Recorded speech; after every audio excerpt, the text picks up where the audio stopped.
Hey. I already found something wrong with this. This is not my fellow black Negro. Rule number 1, you don't just walk into a random neighborhood you don't know. So he's trying to find a location where his supposed girlfriend told him to go. And this shit looks very sketchy, bro, because he's outside by himself. And you're black in a Caucasian neighborhood, so bad. He's minding his own business, walking down the street trying to find where his girlfriend lives at. And don't this not look suspicious because she's not outside telling where she is? He tried to remember the direction that she told him to go towards too, but hold on. I ain't gonna lie, that white guy been pissing me off since like the first half of the movie. Y'all don't understand how fast I'm running out that 90-degree 180. I'm doing a ballerina. Bro, you don't see how fast that car turned. I'm leaving. So he noticed the car stops right in front of him. He has second thoughts about what he's about to do. And oh my God, this is the most smartest decision that my Negro African American has ever done. You wanna know what he does? Fuck this shit, I'm out. It's a good thing to know this man has enough sense in his chromosome. My black man knows what he's doing. You don't know how much weight just came off my shoulder. He can finally go home, rest, and nothing could ever happen.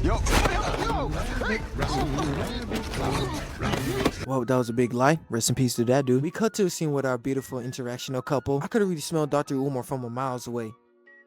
I ain't gonna cap if she sits in front of me like this. Ha ha! Shit for to get wicked. You some freaky ass nigga! So he's explaining to her, does her parents know that he's black?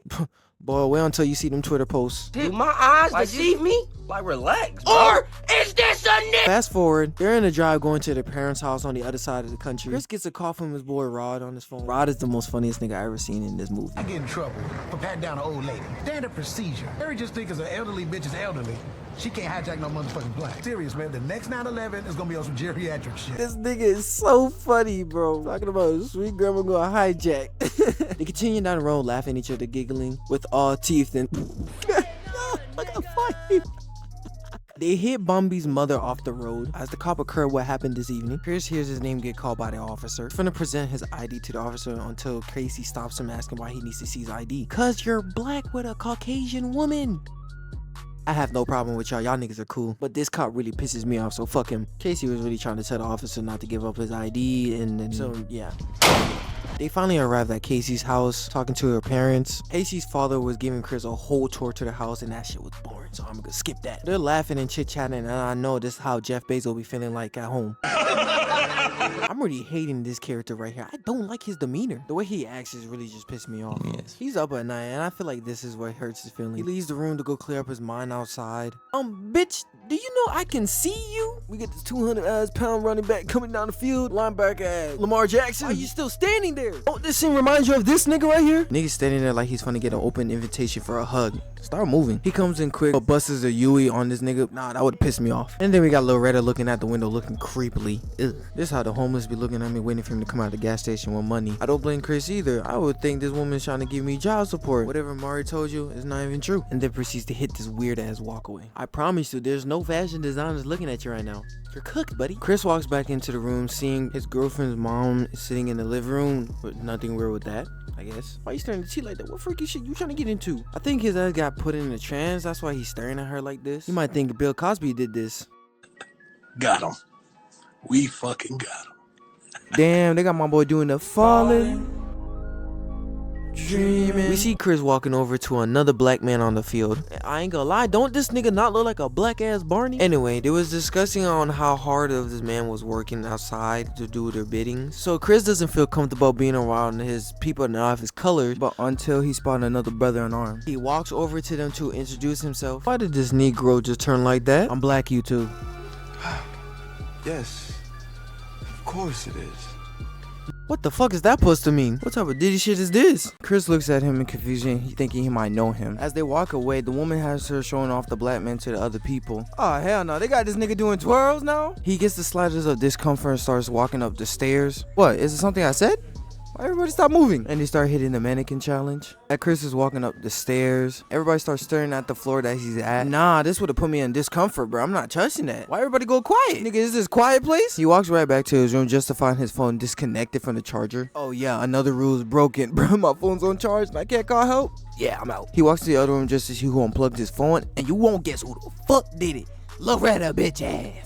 She's not believing Chris of his phone being unplugged by her housekeeper. And this scene confused the fuck out of me, because how you gonna not believe me? You gonna believe her? She's the only housekeeper in the house. Bro, segregation is a drug. Am I right, y'all in the back? Yes, sir! This nigga spitting Chris calls up his best friend Rod to discuss like what's going on at that house. He's having discomfort of being around white people acting like they never seen a black person ever in their life or working at a household. Chris gets spooked about Loretta walking into his room and she's apologizing to Chris for accidentally unplugging his phone. Here comes the puppy tears. Women like to do this. They get you to do anything. It works on you. I don't know. If this is not enough to get you out the house and not trust these people, then you're cooked, buddy. He goes outside to meet the other people to talk about the black heritage. I don't know how he doesn't see these signs. I would have been gone. He passes it to another black man to tell him how being black is a good thing. As they're doing that, Chris takes out his phone to take a picture of this man that he might simply know. And this has to be the dumbest thing that he ever does. He takes a picture with his flash on. You know how terrifying I would be just to be in the middle of a bunch of people I don't know that's not my skin? I'm done. There's no way out of this one. You're done.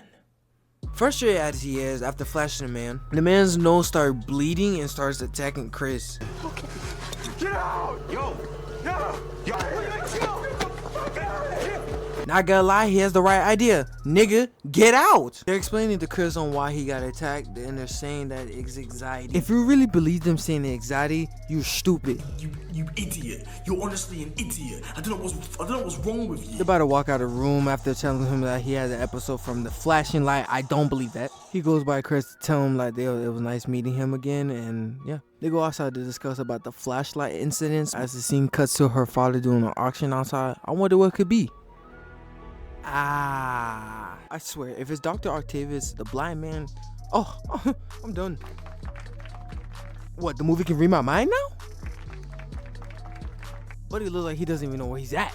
As these two are walking back to the house, Chris gets an unfeeling of them staring at him. Chris gets a call from Rod talking about, oh, that's the dude that went missing. He's seen him at a party with an old woman. I see where's the difference is. Rod is telling Chris to leave, that he might turn into a sex slave. I don't know where you got that from. And then his phone dies out of nowhere. Rosie comes into the room and Chris is telling her that we gotta pack up. If I'm telling you we gotta pack up, don't ask me no question. I want to get the hell up out of here. You don't find that suspicious? You don't find that suspicious? As Chris is packing up, he looks to his right and sees the door wide open. As he's walking towards the door, he sees a red box just sitting in the closet. He opens the box to see a bunch of photos of his girlfriend, but as he's going through them, he sees something unusual and then gets to the end, that woman that he's seen at the party. You don't find that suspicious? Rosie's saying that she can't find the key, so my boy Chris said, let's do this on the move. Oh, you can't find those keys? No, I can never find them. Let's do this on the move. I feel you, brother. I'm not trusting that. As they're walking down the stairs, he get blocked off by her brother by the door, and then her mother comes from the living room to tell him why y'all leaving. Asking him, would you like some tea? And he says no. Then her father comes out of nowhere from the living room or blocks him off from the kitchen dining room. Rose starts saying that she can't find the key, so Chris is getting irritated about that. Then Rose's father starts spewing some random bullshit. I'm not trying to listen to that. We are the gods, trapped in cocoons. This nigga is crazy. Chris is getting irritated of Rose and not finding the key, starts yelling at her. Rose finds the key as Chris finds out that she's part of them. He tries to run for the key but then gets pushed into the trend and their mother tells them to put him in the basement. He wakes up in front of a brainwashing TV. The TV is just playing, he's trying to escape. But at the belt like a ravaged animal. I'm not gonna go into depth of that. Y'all might as well just go watch the movie. Rod is trying to tell the police officers that they found a missing person that they were looking for. He's trying to explain to them that there's these white people that are abducting black people and making them into their slaves. And they're looking at him crazy. Rod calls up Rosie to ask her what was going on and putting on this act to make them like throw off his path. But he senses that she's doing this on purpose. This is what happens when you work at TSA. Electronics out the bag. If you got a hoodie on, take it off. Take it off. And then he grabs a recording device to see what the hell's going on. And then out of nowhere, she starts talking freaky. Hey, if it's snowing, I'm going. Am I right, brothers? Out of pocket for that shit.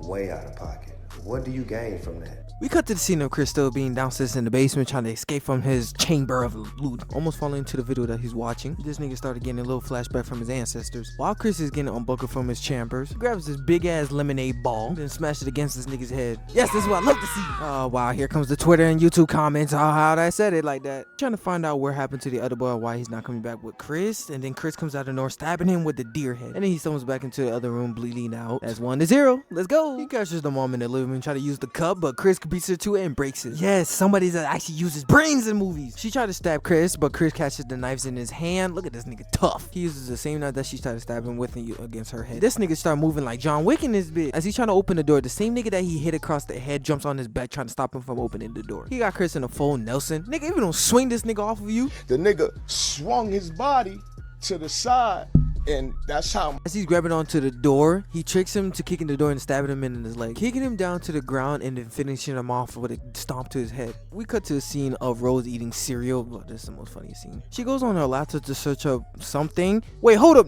Nigga, is that Bing? Oh! Ew! Dude! What the fuck? She searched up some black African defendant brothers. Hey, if you go black, you can't go back. Am I right? Yes, sir! This nigga spitting. Look at her getting aroused by this pumpkin spice latte. You snow bunnies or something. Chris makes it to the car and sees a helmet inside the car. I don't know why. My boy scares the hell out that place. Good shit. Chris is either on the phone with the cops or his boy Rod to come help him and save him. Police! Help! Police! Help! Police! Help! He proceeds to hit somebody by accident. Now they're finna have fun with this black on black crime. Look at Rose's hating now. She had to notice the boy escape from the house. He proceeds to look back to see who he hits, and he's having second thoughts if to take her or not. And I'm not gonna lie, if I had a choice to take her with me, I'm leaving her there. No choice. I'm not taking that chance. You need to leave. Hey, I know y'all wouldn't take that chance either. Leave me alone. He walks out of his car to go pick her up, put her inside the car to escape. Rose coming out the small like, who you feeling like? The Undertaker, nigga? As Chris is driving away, Loretta tries to turn her head towards Chris to show that hideous ass scar she got. Start yelling at Chris. Bro, I know that breath is kicking. Making that boy sweep into the pool. We watch Chris survive a car crash, walking out his car trying to escape. Chris recovered from the car crash as we see Rose opening the gun. I could tell she was raised all black. I bet her mentor was King Von. Chris stumbled on the way to get away from the snow bunny. She sends out her big black hound dog. Look how my nigga is running. Go to the Olympics. I know Usain Bolt is sad to see this man coming. Full sprint tackle this man like he Lamar Jackson down to the ground. Like, ref, do something. I'm calling a foul play. Chris is struggling to get this big brawly nigga off of him. Chris pulls out his phone, flashing the Queen's news at him. I know brother's disgusted. Rose moves in to kill Chris, but the dude takes over the gun. He already have the gun to shoot Chris, but turns it over to Rose. Yes, my brother did it. Got her knees feeling noodly as fuck right now. Nigga turns over to Chris to tell him, did I do a good job? And then proceeds to blow his own head off. We still proceed to see Rose still got the spirits inside of her, still kicking it. Try to reach for the gun, but Chris overpowers her. Hey, yo, what's going on here? Whoa, brother, whoa, now. You got too much dip on your chip. She still try to convince Chris that she loves him, and Chris is not going for that. Nigga proceeds to choke her out, then stops. Bro, we don't keep going. They hear the police siren, and we thought this was over for Chris. Y'all don't believe in God, y'all better start praying now. But in Grace's God's hand, it was his homeboy Rod. They get out of there, they just start talking in the car and leaving Rose to die on the side of the road by herself. Whew, I know that was a lot to cover over the movie. It's actually a really great movie. I should go watch it. But the thing I'm not really convinced about it is why he didn't leave the first time. All them signs that you have, you could have been left and everything. But for me, I'm leaving straight on first sign. I'm not taking the chances for that. But 10 out of 10 movie, I would definitely recommend watching this though. But I love y'all boys. Go pet your dog, eat some grass, drink some water. And this is me signing off.